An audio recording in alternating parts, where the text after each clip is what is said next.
So you saw a movie which is controversial.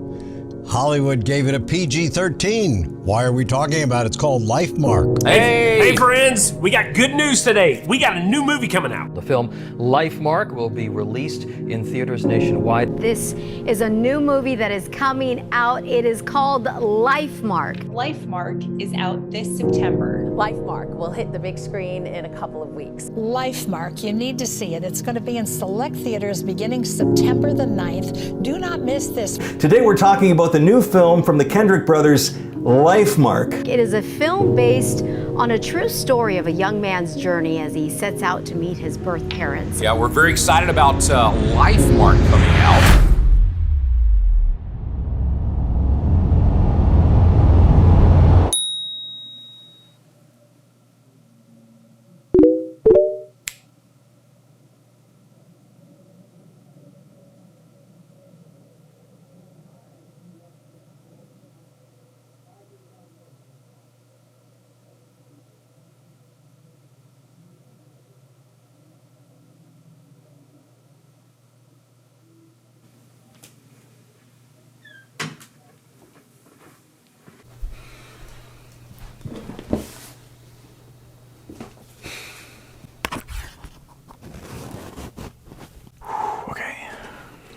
What's up? I'm Rafael Ruggiero, and I am the actor that plays David in Lifemark.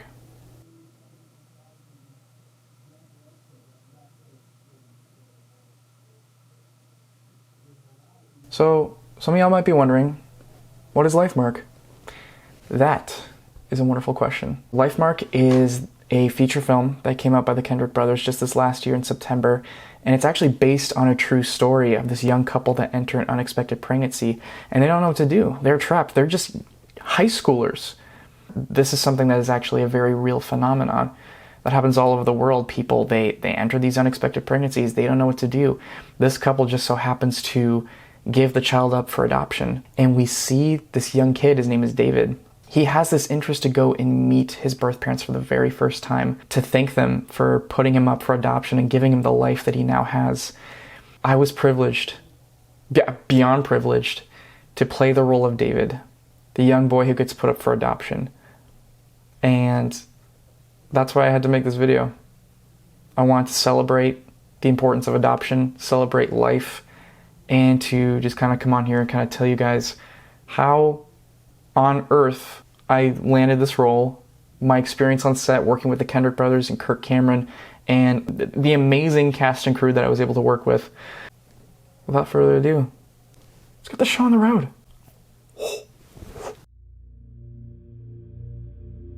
So, it was a while ago, wasn't it? Well, I've always had an knack for wanting to tell stories. I've always wanted to portray characters. I've always wanted to, make people laugh. I always loved creating an impact and creating stories that left people inspired and wanting more.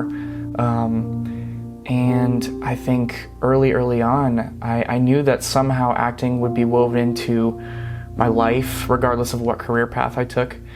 And I know I was always someone who had an appetite for life, and I would see something, I had to go after it. I had to get as many tools in my tool belt that I needed to get through this life, and acting was just one of those many tools that I didn't know I would actually really need in the long run. I remember I was around 10 or 11 years old when a friend of mine at our old church approached me, and she said, "We have a theater program that's within this church. Do you want to be in a show?" I'm like, okay, tell me more. And so she began to talk to me a little bit about, what they did within the theater and stuff like that. And she told me that they were doing Joseph and the Amazing Technicolor Dreamcoat, which is an amazing show. If you haven't seen it, go see it, please. It's amazing. The music's amazing. Go check it out on Spotify. Am I plugging this now too? I gotta stop. I told her yes up front, just because I wanted that kind of exposure, and it sounded like a great opportunity, and it would be a chance for me to get out of the house and actually do something fun. And I remember doing it, having a great time. And then my mom started asking me if I wanted to take acting more seriously and actually pursue roles in bigger theaters around the Twin Cities area where I live. And my mom actually was an actress back in the 1980s, and she had done a lot of stage performing, and is actually one of the reasons why I'm doing what I'm doing today. And she's always been super duper supportive, and has been my #1 cheerleader. Hey Mom, I love you. Thank you for everything. My response to her was like, let's do it. Let's absolutely do it. So she would help me find roles within the Twin Cities, and I would go and audition. So I was going from doing, little local church performances to doing professional theater where I was actually getting paid money to prance around on stage and pretend like I knew what I was doing, even though that most of that money actually went to my mom for gas, but still, the exposure was great. And so I just found myself doing a lot of theater around the Twin Cities. It just was something I couldn't get away from. It was something that I always found myself defaulting to.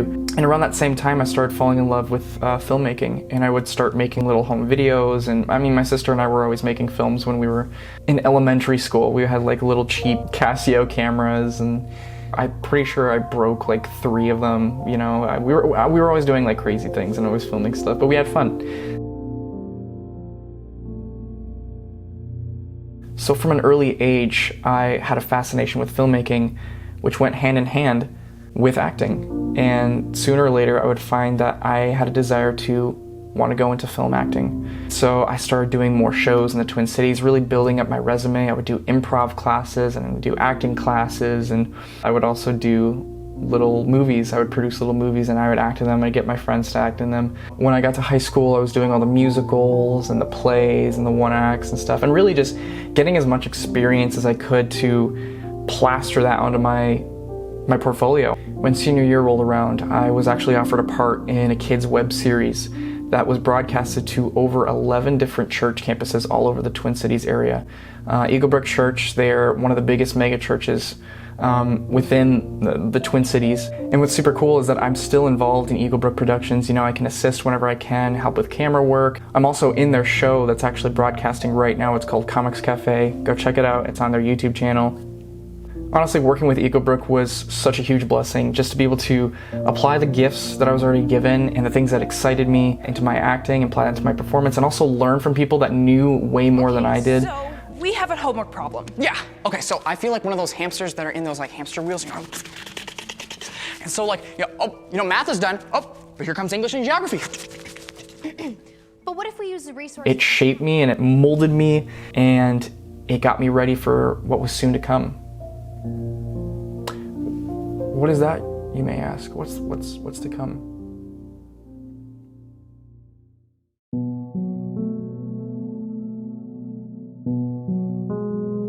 After that show had wrapped, I was cast in Joseph and the Amazing Technicolor Dreamcoat as Joseph, and I was super excited, and I was like so pumped to actually play a role that I've always wanted to play, and in a show that got me started in the career path that I've chosen. But then COVID hit, and we had a week of rehearsal before everything was shut down, and not just rehearsals, but the whole country shut down. That was a really difficult time. There was no outlet for me, basically. There was nowhere I could actually go and perform. There was nowhere I could go and tell stories. There was nowhere I could go to be a character.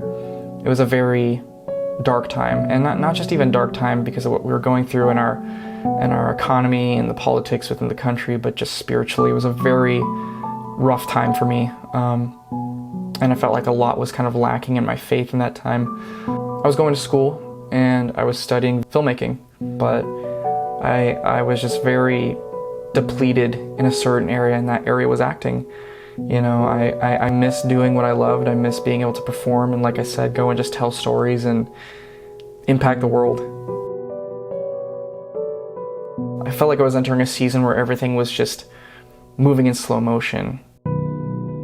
I found myself not being motivated, and that led to me just being not disciplined in a lot of areas. I was working a dead-end job making $30 a week. I was starting to lose focus on the things that I was learning in school. It was not a good time in life. And the more that life progressed, I was like, there is something missing in my life. And I can't put my finger on it, but there's something that I'm not living up to what I could be. I'm doing the bare minimum right now. I could be going so much further. And I was really thinking about it, and I was like, man, I just miss acting. And so I told myself, I'm not going to leave this computer until I find one gig that's going to further my portfolio. If I just found like a Domino's commercial, if I found a Great Clips ad, I'm gravy, baby. And so I'm looking up casting call sites and I'm emailing directors and I'm just trying to find any opportunity to get my name out there to start growing this portfolio which has been collecting dust over the last couple of years. And I'm looking at casting call sites that seem really sketchy. I'm not hearing back from anybody that I emailed. And so I kind of just sat there. I'm like, okay, let me just keep looking. Don't lose hope, Raphael. And so I'm scrolling and I came across this site and it's called Twin Cities Casting. Turns out that they were an accredited casting site and they actually book people and they give people audition slots. So I'm like, okay. So I click on the site and already I'm feeling defeated because the first couple categories of typecasting are for 20 to 30-year-old blonde female, 50-year-old black male. I'm like, yeah, I don't think those fit my type. And so I'm like, you gotta be kidding me. Like nothing on here fits my profile. Nothing on here fits my type. And so I'm just scrolling, I'm scrolling, and I noticed that the jobs start leaving the Twin Cities. I'm like, why are we looking at work in Illinois? Why are there jobs listed in Tennessee? Like, no, I need something here in Minnesota so I can get in my broken down Mazda Tribute and drive maybe 30 minutes to an hour to go and film something for like 5 hours. You know what I'm saying? Of course you know what I'm saying. And at this point in life, I couldn't just go and fly out and film something out of my own pocket. I kept scrolling, and at the very bottom, that's when I saw it. New Kendrick Brothers movie, Lifemark, Columbus, Georgia. I was like, no way. I was a huge fan of the Kendrick Brothers since they came out with Facing the Giants in 2006. Is this even real? Is this, there's no way this is real. So I click on the role that they're trying to cast.